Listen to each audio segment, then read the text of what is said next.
A menos de un mes para el retorno de las clases en todo el país, tan solo un par de provincias descansan con la tranquilidad de saber que el ciclo lectivo comenzará en tiempo y forma: Mendoza y Misiones. En ambos casos, acordaron un aumento del 23%, suma que coincide con la pauta salarial establecida por el gobierno nacional para la negociación de las paritarias en general. Del resto de las provincias, solo 8 comenzaron las negociaciones, lo cual no necesariamente indica que se llegaría a buen puerto antes de marzo.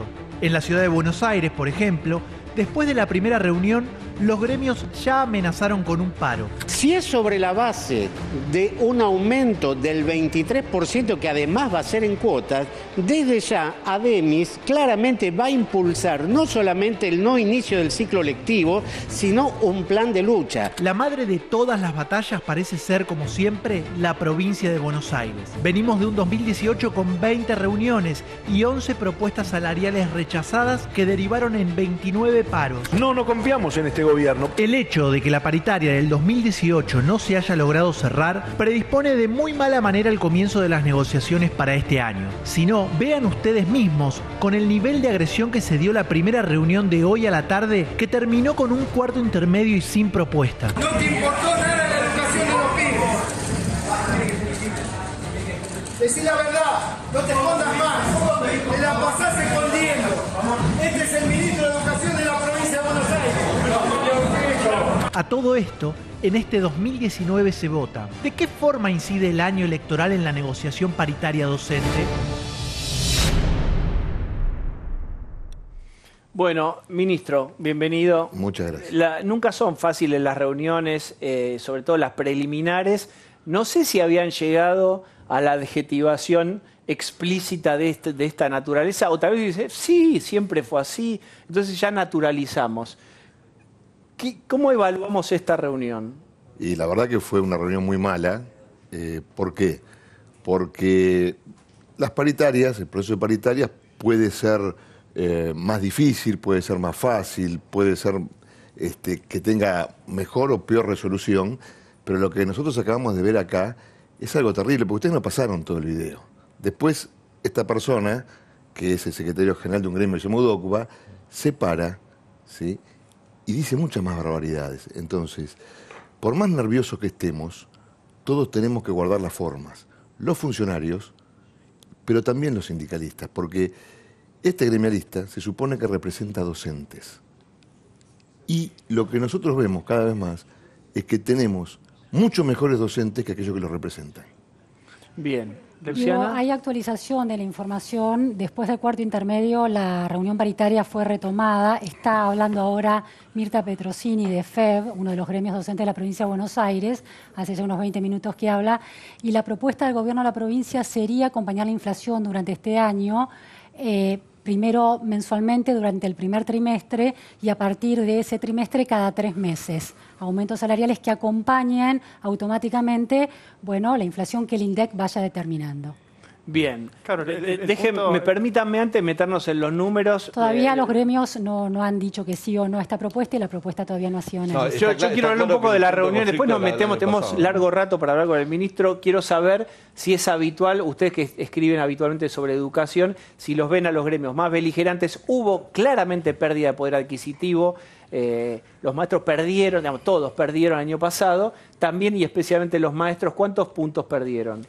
Perdieron respecto al año pasado. Sí. Bueno, el año pasado a diciembre el aumento fue del 32%, así que hay una diferencia de 15, un poco más de 15% respecto de la inflación. Nada, ¿no? justifica los malos términos y demás, pero ¿ustedes vieron una beligerancia mayor este año o por qué? Sí, porque el año pasado, fíjate lo que dice Luciana es cierto, el aumento fue del 32%, la inflación fue de 47,6%.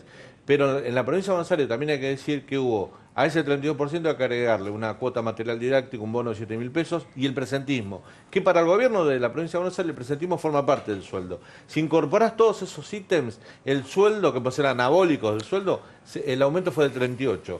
No se ponen de acuerdo en eso. El gobierno de María Eugenia Vidal reconoce que le debe casi 9 puntos del año pasado, para los gremios son 16. Ni siquiera se ponen de acuerdo en la cuánto deuda. me debes. No, bueno, Claro. pero eso, a ver, esa es la posición del gobierno de Provincia de Buenos Aires, porque ninguna de esas cifras es bonificable. O sea, son cifras de material didáctico por única vez, no entran en la jubilación o en ese tipo de cosas, ¿no? Lo mismo que el bono de 7.000 pesos y lo mismo que el presentismo que se aplicó a 170.000 agentes docentes de los 320.000 que tiene la provincia. De manera que tampoco puede decir que es un promedio generalizable a todos los docentes de la provincia de Buenos Aires. Bien, ministro, Sí, con respecto a esto. a ver, lo que nosotros tenemos que hacer es seguir trabajando para mejorar el salario docente. La realidad es que, por ejemplo, cuando el presidente fue jefe de gobierno de la Ciudad de Buenos Aires, en 8 años nosotros aumentamos el salario docente en un 1.100%, mucho más que lo que dio la inflación aún medida en términos privados. Ahora, si ustedes tomaban esa foto en el año 2009 o 2010, no daba eso. De hecho, en el 2009 fue un año que se hizo una propuesta que fue lo que se pudo pagar.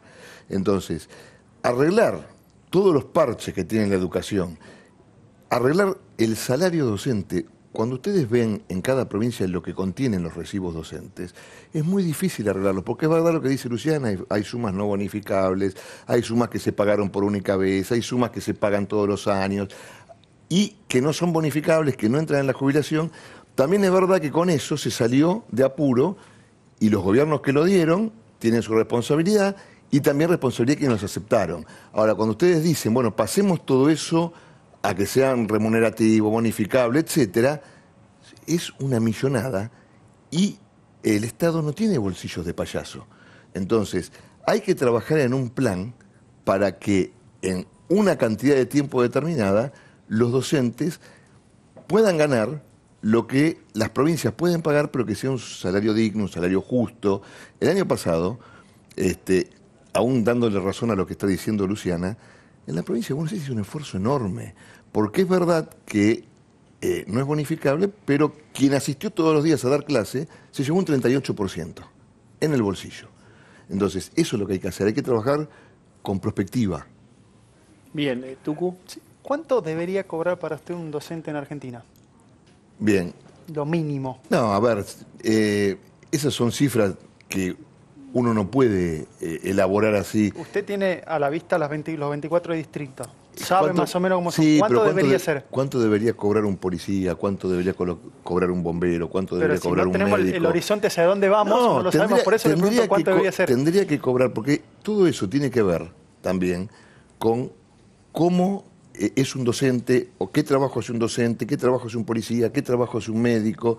Entonces, si nosotros seguimos teniendo, por ejemplo, la elasticidad que tenemos en el tema de las licencias, donde en el año 2017, no tengo referencia del 2018, en la provincia de Buenos Aires, se pagaron 20.000 millones de pesos. Entonces, es muy difícil poder otorgar aumentos que sean realmente, que tiendan a que el salario docente aumente en la medida que tendrían que aumentar. Entonces, tenemos que trabajar, y yo soy muy partidario de asociar la carrera docente a estímulos e incentivos positivos. El presentismo, la capacitación. En las universidades públicas, en las universidades nacionales, aquellos profesores que tienen una maestría ganan un porcentaje sobre el salario básico. Los que tienen un doctorado ganan un porcentaje superior sobre el salario básico. Es verdad que nadie hace un doctorado por ese porcentaje, pero también es verdad que no solo es gratificante, sino que hace que uno, con el paso de los años, tenga un salario mucho más acorde a la función que está, a la capacitación y a lo que hace. Bien, ¿cómo seguiría esta situación? Lo más representativo de la atención habitualmente suele ser en Provincia de Buenos Aires por el volumen, porque están todos los reflectores sobre la provincia. ¿Cómo se sigue? Digamos, ¿qué creen ustedes o qué se sabe que va a pasar con esta oferta? Bueno, hay un punto Vidal muy crítico de la oferta, que es que 2019 está claro que acompaña la inflación y eso es una buena noticia, ¿sí? Recuperación del salario, pero nada se ha dicho de esa brecha que queda pendiente para equiparar el salario del año pasado con respecto a la inflación del año pasado y que ese sea el piso de la negociación. Si el piso de la negociación está siendo menos el 16%, que es la brecha entre el salario, el aumento salarial del año pasado y la inflación. ¿Y cómo se garantiza el acompañamiento a la inflación? ¿Que es con gatillo? cada 3 meses. En realidad dice- no es gatillo, es una cláusula de actualización automática que opera en el momento, como dijo Luciana, se ofrecen que en principio sea en los primeros 3 meses mensual y después trimestral. Eso obedece básicamente a una forma de liquidar el sueldo, ¿no? Es muy difícil hacerlo mensual porque el sueldo comienza a liquidarse 15 días antes. Claro, entonces bueno, hay que tener el índice, es muy difícil. Y esa es la forma de acompañar a la inflación. Ministro, ustedes determinaron que en la paritaria nacional docente se podrían tratar condiciones laborales de los docentes, carrera docente, pero no salario docente porque los maestros son empleados de las provincias. Pero hay algunas facultades que tienen, desde el punto de vista salarial, ustedes a nivel nacional, que es por ejemplo el Fondo Nacional de Incentivo Docente, el FONIT, o la garantía salarial docente, que es esa ayuda que se le da a las provincias que están por debajo del salario mínimo.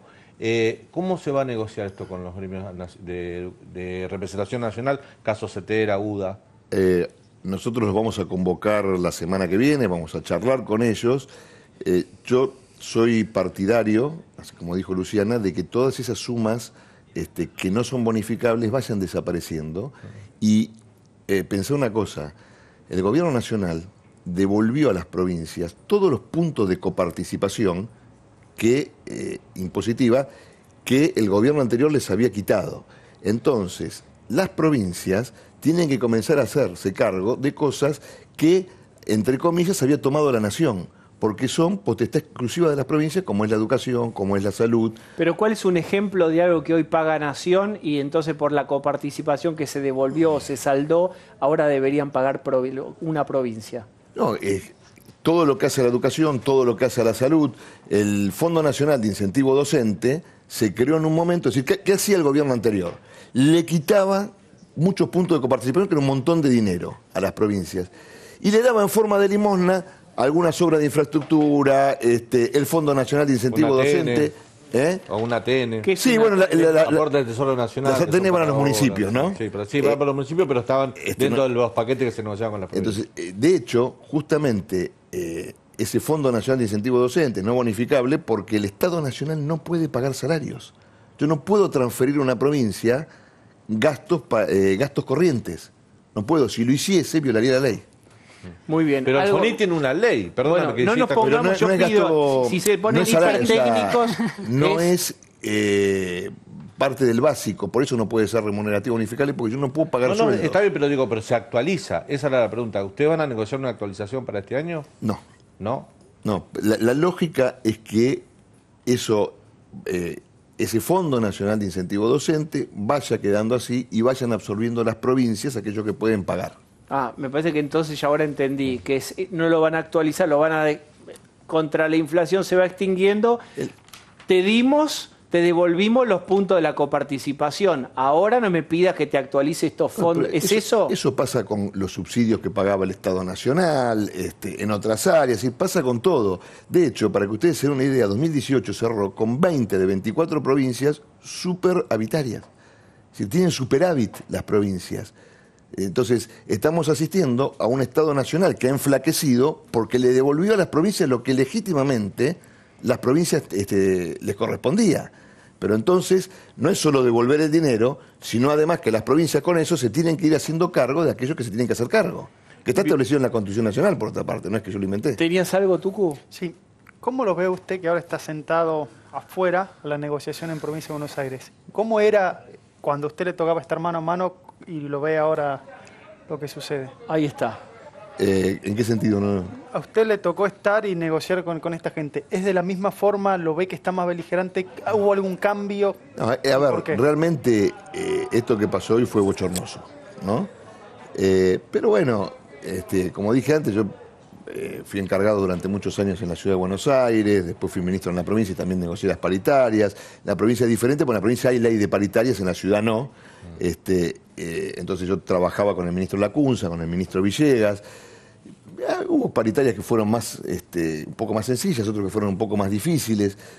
Hay que tener buena fe, comprensión, tratar de mirar con la mirada del otro, a ver de qué forma nos ponemos de acuerdo. A mí nunca me gustó negociar en base a posiciones, prefiero plantear objetivos de negociación. Cuando eso se logra, las cosas salen bien. Sí, si ustedes recuerdan, yo hace 2 años que empecé a decir que había determinados gremios que habían comenzado a tener una lógica política y no una lógica gremial. Cuando un gremio se sienta a negociar plata y lo hace con lógica política, es mucho más difícil llegar a un acuerdo, porque los objetivos políticos son diferentes de los objetivos gremiales, ¿no? Entonces, yo creo que esto se marca en esta lógica. ¿Cómo le va, por curiosidad, a Alicia Kirchner en Santa Cruz con los gremios? Bueno, en Santa Cruz los gremios son bastante beligerantes. La realidad, cuando yo asumí como ministro nacional, llevaban casi 100 días o 100 días sin tener clases. Ahí intervino el Estado Nacional, trabajando con la provincia, y por una única vez, y a los efectos de que los chicos tengan clases, el Estado Nacional aportó 8 puntos de aumento durante el año 2017, ¿no? Después lo tenía que absorber la provincia. En Santa Cruz es bastante beligerante el gremio. Bien, Luciana, y después nos metemos ya en no sé si vas con paritarias. No, es una pregunta más estructural, porque bueno, Alejandro fue ministro de Educación de la provincia de Buenos Aires, primer ministro de Cambiemos en la provincia de Buenos Aires, después reemplazado por Gabriel Sanchezini. Más allá de acompañar o no la inflación, lo que se constata en términos de política pública educativa es una baja del presupuesto educativo desde 2015 a 2018 y una baja del esfuerzo educativo, que son dos nociones distintas. Es decir, se achicó en términos del Producto Bruto Geográfico de un 4,2% a un 4% el presupuesto educativo. ¿Me lo contás de otra manera? Porque si no es una mesa técnica. El presupuesto educativo respecto de una especie de PBI es menor ahora que en 2015, el último año de gestión de Scioli, y el esfuerzo educativo, lo que se invierte en educación comparado con lo que se invierte en salud o en seguridad, otras áreas claves de la política pública, cayó 10 puntos porcentuales. En 2015 era el 36% y hoy es el 26%. Es decir, como lógica uno ve que el interés de la política pública no está concentrado en educación en la provincia de Buenos Aires desde 2016 a 2018. Es una manera de verlo. Yo no lo veo así, porque vos lo ves en términos absolutos. En realidad lo que tenés que ver es que la provincia agrandó muchas otras áreas que estaban muy desatendidas, y lo que sucedió es que en realidad, para ponerlo gráficamente, se agrandó la casa. Si vos tenés una habitación en tu casa, esa habitación representa el 25% de tu casa, si vos le construís 2 cuartos más, posiblemente pase a representar un 16%, un 15%, pero no bajó. Lo que pasó es que se agrandó la casa. Eso sería así si solo hubiera el esfuerzo educativo, pero como las dos cosas bajaron. ¿Pero cuáles son los metros nuevos que se agregaron? Bueno, acá? Exactamente, se redujo en realidad. No, pero a ver. Sí, vos tenés una mucha mayor inversión en seguridad, que estaba absolutamente desatendida, una mucho mayor inversión en salud, que estaba absolutamente desatendida. Entonces, ¿qué te produce eso? Que cuando vos veas el presupuesto educativo te parece en términos absolutos que bajó. No bajó, se mantuvo constante. Lo que pasa es que creció lo otro. Bien. Las lecturas de los especialistas, porque esas son cifras que arman los especialistas en financiamiento educativo, dicen lo contrario, que las dos cosas combinadas, la baja en el esfuerzo educativo y la baja en la participación del porcentaje de presupuesto respecto del PBI geográfico, bajó también. Eso indica que en realidad, en términos reales, bajó el interés de la política pública en la educación. ¿Contra qué año lo estaban comparando? 2015. Claro, fue el año que Scioli fue candidato a presidente. Scioli hizo con un 40% hizo unos gastos extraordinarios que cuando nosotros asumimos no podíamos pagar, y si recordás, el presidente de la Nación tuvo que girar un anticipo de coparticipación de 15.000 millones de pesos, porque así es fácil. De todas maneras, en 2016 el esfuerzo educativo, Luciana, fue 32 y en 2017 fue 26. Hacen análisis, pero no gobiernan. 6 puntos. Bueno, yo quiero avanzar un poquito. Una definición sobre la versión 2019 de Baradel. Baradel, muchos lo etiquetan como el malo perfecto para el gobierno, como una contracara que ni que hubiera estado guionado por Durán Barba. Digamos, desde el lugar de un ministro, ¿cuál es una definición sobre Baradel? No, yo prefiero no hacer definiciones sobre personas. No. Yo realmente yo he negociado con Roberto Baradel. Acordé la primera vez, acordamos la primera vez, después tardamos un poco más de acordar. yo no tengo nada que decir. Bien, yo me quiero meter entonces sobre lo que se enseña en las escuelas, sobre los contenidos, sobre la currícula, un poco en función de un mundo que va cambiando, hay trabajos que se van extinguiendo. Bueno, el periodismo de algún modo también lo es, digo, como ejemplo, para no exhibir como que no estuviéramos también en este barco que se va modificando. ¿Se modifica también los contenidos? ¿Están pudiendo modernizarlo? ¿Qué perspectiva hay en ese sentido? Para nosotros fue muy bueno, cuando llegamos al Ministerio Nacional, poder evaluar, porque no había cultura de la evaluación en este país. Entonces, cuando en el 2017 pudimos tener los resultados de la primera evaluación, por supuesto que confirmamos la sospecha que teníamos, también es verdad que tuvimos precisiones. Entonces, por ejemplo, lo primero que advertimos es que lo que más dañado estaba dentro del sistema educativo era la escuela media. Estuvimos trabajando mucho tiempo con los ministros de Educación de cada provincia y este año comienza la implementación de la secundaria 2030 en todo el país. Provincia de Buenos Aires ya comenzó el año pasado, Ciudad de Buenos Aires comenzó, Río Negro comenzó. Va a durar hasta el 2025 esa implementación, una nueva forma de tomar la educación de la escuela media, por áreas de conocimiento, justamente introduciendo las habilidades blandas que se necesitan para el siglo XXI, trabajar en forma colaborativa, interdisciplinar. Ya nadie trabaja solo ni nadie trabaja con una sola disciplina. Este año también comienza a implementarse en aproximadamente un cuarto de las escuelas del país el nuevo programa Aprender Matemática, que es un programa que hemos construido básicamente durante un año y un poco más con especialistas extranjeros y de todas las provincias de Argentina. Entonces, eso es algo que teníamos pendiente, porque no solamente que los chicos, en el mejor de los casos, aprobaban matemática, no entendían, aprobaban, sino que eso también redituaba en que muchos chicos no eligen vocaciones que el país necesita en las áreas más duras, como las ingenierías, y a lo mejor al chico le gusta, pero dice, no, esto tiene mucha matemática. Por eso, entonces, ¿qué estudio? Otra cosa, ¿no? ¿Cómo se remedia eso? Porque eso es un argumento que hay que convencerlo de que no tiene matemática, porque la tiene. No.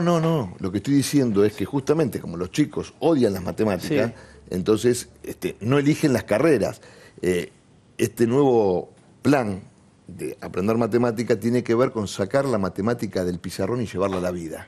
Es decir, con cuestiones de la vida cotidiana, con problemas de la vida cotidiana, con objetos que son tangibles, que se pueden ver, dejando que los chicos puedan ir eligiendo su propio método matemático. La aplicabilidad de la matemática en la vida cotidiana, sí, que no sea algo tan abstracto. Fíjate una cosa, cuando yo era chico, en la escuela primaria me iba muy bien en matemática.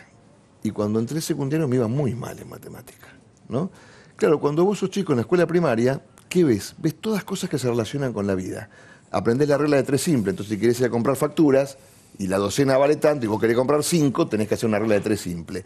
Aprendés proporciones, entonces sabés que tanto es más que tanto. Aprendés fracciones, entonces aprendés que un medio de bizcochito es más que un cuarto de bizcochito. Cuando entras en el colegio secundario es todo abstracto, hay fórmulas en el pizarrón, entonces en el mejor de los casos aprendés la fórmula, pero nadie se recibe sabiendo para qué se aplican los 5 casos de factoreo, ni qué es una integral, ni para qué sirve una derivada. Pero ¿a partir de cuándo esta nueva versión de las matemáticas para el secundario va a estar vigente? No, es en todos los niveles. Comienza este año en aproximadamente un cuarto de las escuelas del país. Aproximadamente 9.000-10.000 escuelas. O sea, para hacer más amigable la matemática con los chicos, sí, que no sea una barrera. ¿En escuelas de diferentes jurisdicciones? Sí. De hecho, ya tenemos formándose a los capacitadores de las provincias, que son docentes que van a ir a las provincias y van a capacitar a sus pares, ¿no? Bien, yo, por el tiempo que nos queda, debo decir que tenemos que hablar de lo que yo creo que el Tucu quiere hablar, que es de la matanza. ¿De eso querías hablar? Exactamente. Va a ser candidato, sí, se lo veo recorriendo bastante. No. El pago chico, como se dice. También es verdad que es noticia porque es un año electoral, ¿no? Sí. Pero yo soy de La Matanza. Por eso. Y hace muchísimos años que trabajo políticamente en La Matanza, junto con un montón de gente que hoy conforma Cambiemos, como Hernán Berizo, Toti Flores, Lalo Creus, Jorge Triaca, Cristian Ritondo. Y hoy hay un consenso para que sea yo la persona que represente la voz de los cientos de miles que quieren cambiar. Entonces, claramente... Pero está bien, pero el consenso es una cosa que hoy paso al frente lo tiene que dar usted. ¿Lo da? Ya lo di, claro. Entonces va a ser. Sí. Bueno, está confirmado oficialmente, porque en un momento se había dicho que sí, que no era oficial candidato a intendente por La Matanza. Lo que pasa es que hay una cuestión.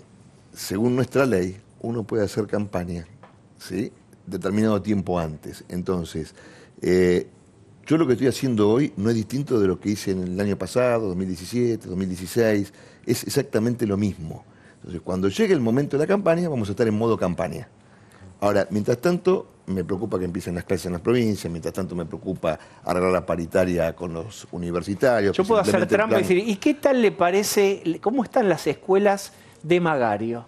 Y le hago trampa y lo obligo a definir algo de Magario. No, que no hay escuelas de Magario. Dependen de la provincia. Dependen de la provincia de Buenos Aires. La pregunta es mucho más compleja. Las escuelas de la provincia de Buenos Aires, salvo algunas escuelas municipales, pertenecen todas al sistema educativo provincial. ¿Cuál? Pero por eso hay algunas municipales. En La Matanza creo que no hay sistema educativo municipal. Yo no creo que en La Matanza son por ejemplo, tenés en Mar del Plata. Tenés en Mar del Plata en algunos distritos de la costa, pero no en el conurbano. Ministro, la pregunta es, ¿cómo se le gana al peronismo en la provincia, en La Matanza?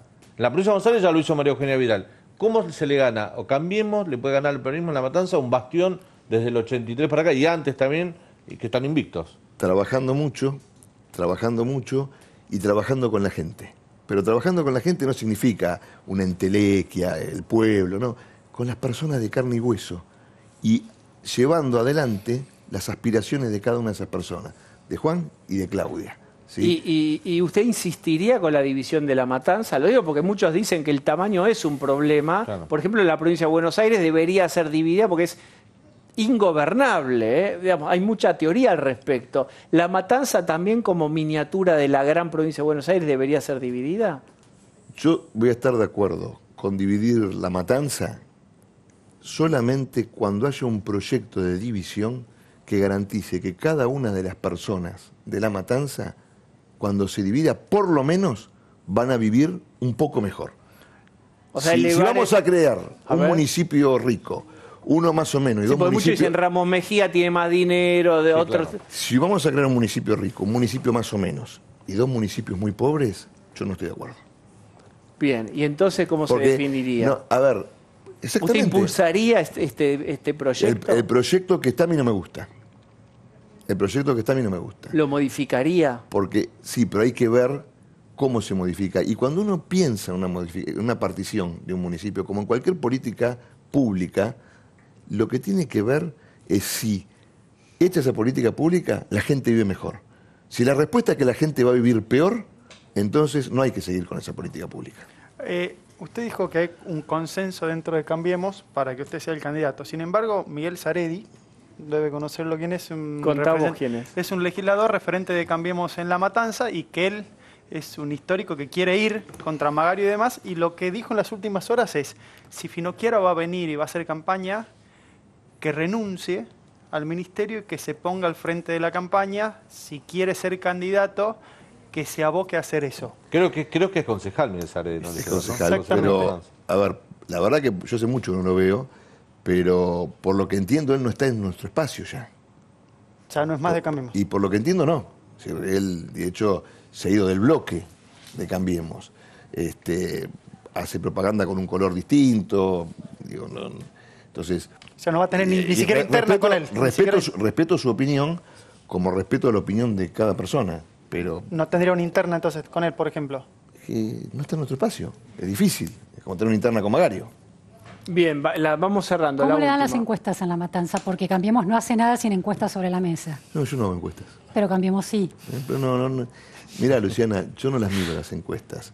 Yo creo... El que las mira, ¿qué yo cuenta? Creo que lo que hay que hacer es trabajar incansablemente. Eso rinde sus frutos, más allá de las encuestas. Las encuestas pueden servir para dirigir algunas cosas. ¿Cómo están, o para por eso? pensar... ¿Cómo están las encuestas?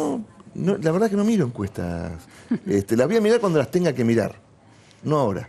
¿Servía el desdoblamiento, digo, para la probabilidad de que cambiemos en La Matanza? El desdoblamiento parecía que era un mejor escenario, ¿no? Con respecto, y voy a hablar en general de la cuestión de desdoblar, yo en general no estoy de acuerdo con desdoblar porque implica un gasto para el Estado, que el Estado, digamos, es lo que contribuye cada uno de nosotros, ¿no? Implica un gasto superior para el Estado, el doble de gasto. En líneas generales no estoy de acuerdo. Por supuesto que es muy respetable la opinión de quienes sí están de acuerdo, porque dicen, bueno, entonces no se mezclan las elecciones, cuando la gente tiene que elegir lo local, elige lo local, cuando tiene que elegir... Entonces, son dos opiniones respetables. Yo, en una Argentina que todavía tiene muchas carencias y que tenemos que seguir trabajando para lograr el cambio estructural que nos permita crecer y alcanzar la potencialidad que este país tiene, yo creo que en la provincia de Buenos Aires es un gasto innecesario. Es una provincia muy grande, ¿sí? Como decía recién, y representa el 40% del electorado nacional, 38 y algo, y es un gasto muy grande. Muy bien, ministro, gracias. No, por favor, gracias a ustedes. Bien, hacemos un breve corte y ya estamos.